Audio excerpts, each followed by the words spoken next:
Hey everyone, this is Dr. Malego, and in this video, I'm going to talk about getting organized. Everyone reaches a point in their life where the old system of how they stay organized doesn't work anymore, and they need something new. And for many people, this happens while they're actually in college. So first, I want to share what I do. I have a paper date book that I keep, a paper planner, and I use an academic year planner. So that means it starts in June or July in the summer and it runs to June or July of the next year.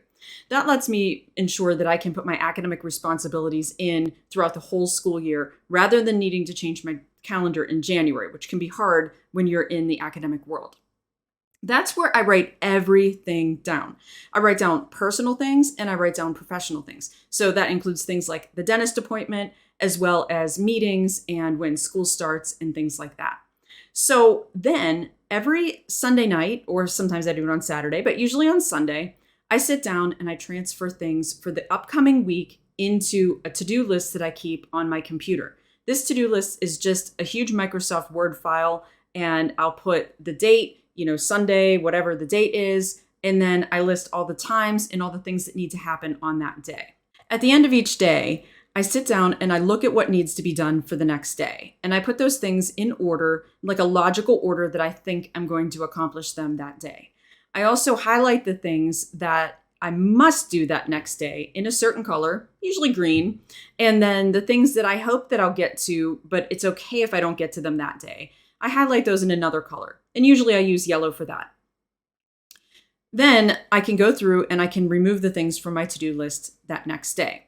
Now, over long breaks, like the winter break or like summer break, I actually have another calendar that I keep, and that's where I pace out long projects. So if I'm going to do something like write a book chapter, or even things like updating my syllabus for a class, I use that long range calendar and I'll actually plan, maybe 3 or 4 days to look at this certain class, and then 3 or 4 days to look at another class. And I'll pace that out over the course of the summer. And that helps me see how I can ensure that I get everything done without feeling overwhelmed. So this week I have a challenge for you. I want you to ask 5 different people who seem organized to you how they stay organized. And it's a good idea if these are different types of people. So you might ask some of your peers, you might ask your professors, and you might ask professionals in your field.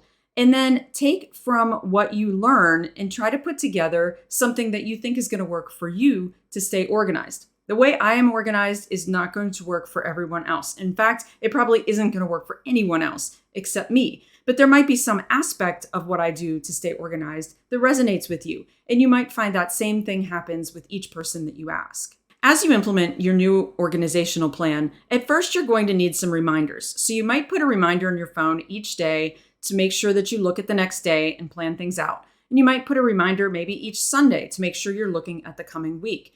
Over time, though, that's going to become a habit and you're not going to need those reminders anymore.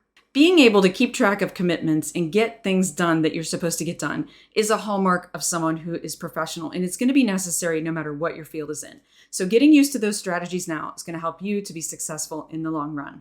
Thanks for watching.